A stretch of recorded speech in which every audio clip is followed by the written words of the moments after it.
Thalassaemia हा एक अनुवंशिक रोग आहे. या आजारामध्ये शरीरात पुरेशा प्रमाणात लाल पेशी तयार होत नाहीत. याचा आज कोणताही कायमस्वरूपी इलाज नाही. पण हा रोग नेमका होतो तरी कसा, याच्या उत्तराचा सगळ्यात मोठा भार पडतो आई वडिलांवर. कारण थॅलेसिमिया हा अनुवंशिक पद्धतीने होणारा आजार आहे. मूल हा आजार घेऊनच जन्माला येतं. जर आई आणि वडील दोघेही थॅलेसिमिया कॅरियर असतील तर त्यांच्या होणाऱ्या बाळाला थॅलेसिमिया होण्याची शक्यता 25% असते. फक्त 25%. पण त्या 1% मागं एक संपूर्ण आयुष्य असतं. या गोष्टींची माहिती असणं ही पालकांची जबाबदारी आहे. तेव्हा असा होता की हे टेस्ट झालीच पाहिजे बा. प्रेग्नन्सीच्या वेळेस म्हणा जी आता होते ती जर आधी झाली असती तर आज लेकरू एवढं दुःखात नसतं राहिला ना. कुठं नाही कुठं असं वाटतं का आपण बी दोषीच आहो.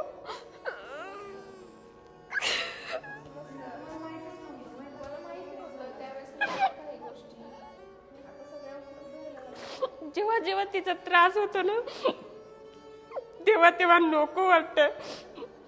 कारण माहिती नसणं एखाद्या बाळासाठी आयुष्यभराची शिक्षा ठरू शकते.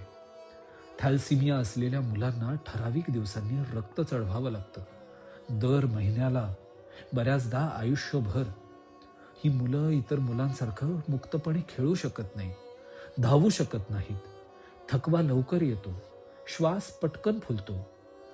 शिक्षण असो किंवा वाढ, ती इतर मुलांसारखी सहज नसते. दोघींना आहे. हिला 6 महिन्याची असतानाच माहिती पडलं होतं की म्हणजे खात पित नव्हती म्हणून रिपोर्ट करायला गेलो आम्ही. वजन नव्हतं वाढलेलं. मग तिथे सांगितलं की थॅलेसिमिया आहे म्हणून. मग त्या आजाराचं माहिती नव्हतं तेव्हा की कसं काय तिला पहिल्यांदा वर्षाची झाल्यावर. मग तेव्हापासून ब्लड ट्रान्सफरेन्स चालूच आहे तिचं आत्तापर्यंत.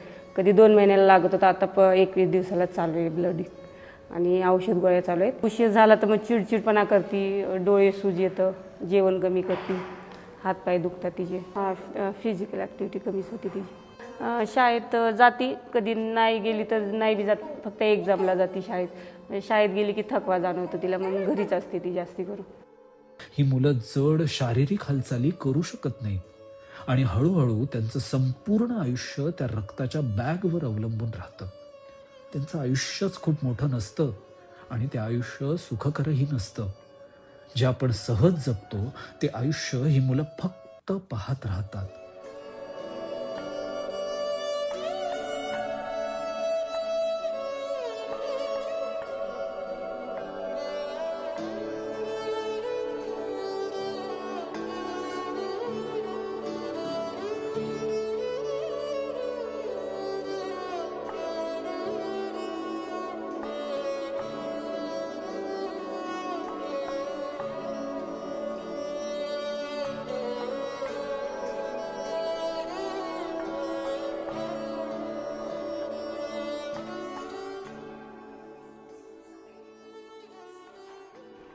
थॅलेसिमिया हा अनुवंशिक रक्तविकार. 2 अनुवंशिकदृष्ट्या बाधित व्यक्ती विवाह संबंधांनी जर एकत्र आल्या तर त्यांच्या अपत्यांना होणारा हा अनुवंशिक रक्तविकार. थॅलेसिमिया मोठ्या मेजरली 2 याच्यात आपण क्लासिफाय करतो. थॅलेसिमिया मेजर, ज्याला आपण ट्रान्सफ्युजन डिपेंडंट थॅलेसिमिया म्हणतो, की ज्या केसमध्ये आपल्याला ब्लड चढवत राहावं लागतं. आणि थॅलेसिमिया मायनर, ज्यामध्ये कमी प्रमाणात ॲनिमिया असतो आणि अशा बाळांना कधी रक्ताचं संक्रमण लागतं, रक्त द्यावं लागतं किंवा काही प्रमाणात कमी द्यावं लागतं बाकीच्यांपेक्षा. सो थॅलेसिमिया मेजर आणि थॅलेसिमिया मायनर.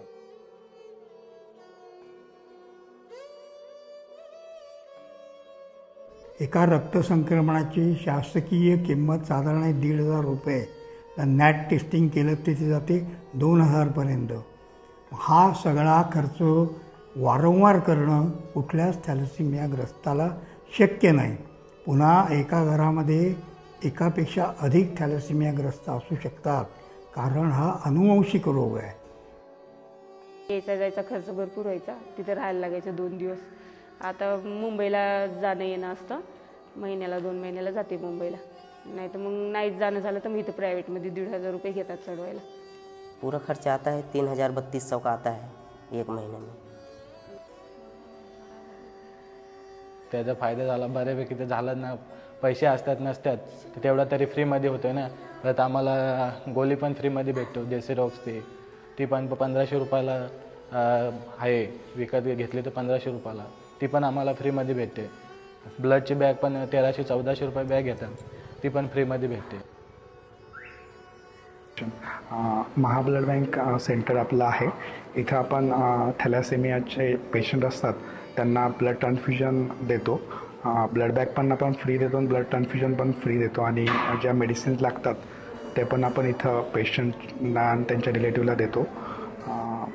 आता आपण जवळजवळ 6 महिन्यापासून इथं ब्लड ट्रान्सफ्युजन चालू केलेलं आहे. एकाच ठिकाणी सगळं blood testing, mostly NAAT blood testing आपण करतो. नॅट केल्यामुळे त्याचा जास्त फायदा होतो आणि HIV आणि हेपॅटायटिस बी इन्फेक्शन कमी होण्यासाठी किंवा ट्रान्सफ्युजन रिलेटेड इन्फेक्शन कमी करण्यासाठी आपण इथं प्रयत्न करतो. नॅट टेस्टेड ब्लड म्हणजे न्यूक्लिक ॲसिड ॲम्प्लिफिकेशन टेस्ट. हे खूप सुरक्षित असं रक्त आहे. एलायझा टेस्टिंगमध्ये जो विंडो पिरियड आहे तो नॅट टेस्टिंग केलेल्या ब्लडमध्ये तो कमी होतो. साधारणतः 30 दिवसाचा विंडो पिरियड 1 आठवड्यापर्यंत येतो. म्हणजे रक्त दूषित आहे किंवा नाही हे आपल्याला 1 आठवड्यामध्ये समजू शकतं. त्यामुळं आपण हे रुग्णांना अतिशय सुरक्षित असं ब्लड देऊ शकतो. पालक मुळातच अगदी मुलांच्या बाबतीत खूप सेन्सिटिव्ह असतात. म्हणजे आपल्या मुलासाठी सर्दी जरी झाली तरी ते पालक इतके अस्वस्थ होतात आणि एवढी मोठी सर्वाईव्ह करण्यासारखा हा जो आजार आहे, दुर्दैवी आहे तसा म्हटलं तर, पालकांना 2 तऱ्हेने गिल्टी फिलिंग आहे. एक तर हा जेनेटिक असल्यामुळे आपणही थोडेफार कारणीभूत आहोत हेही त्यांना फील असेल आणि मुलांच्या वेदना, स्वतः एक वेळ माणूस वेदना सहन करतो पण मुलांच्या वेदना नाही सहन करू शकत. आणि तुम्ही इतके चांगले त्यांना एन्व्हायरमेंट दिले, हे थोडेसे फुंकर घातल्यासारखं आहे माझ्या मते त्यांच्या हळूवार ह्याच्यामध्ये. हा जो फेरा आहे त्याच्यामध्ये तुम्ही थोडंसं त्यांना वाळवंटातलं ओयासिस सर करून द्या.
श्वास फाउंडेशनमार्फत मी सर्व नागरिकांना हे आवाहन करतो की हे जर कुठेतरी थांबवायचं असेल, थॅलेसिमिया हा अतिशय मोठा आजार आपण समजूयाच, पण हे कुठेतरी थांबवायचं असेल तर प्रत्येक नवदाम्पत्याने लग्नापूर्वी आपण कुंडली बघतो, त्या कुंडलीपेक्षा अधिक महत्त्वाचं HPLC म्हणजेच हाय परफॉर्मन्स लिक्विड क्रोमॅटोग्राफी या टेस्टची जर आपण शहानिशा केली तर येत्या काळात हे नक्की थांबेल.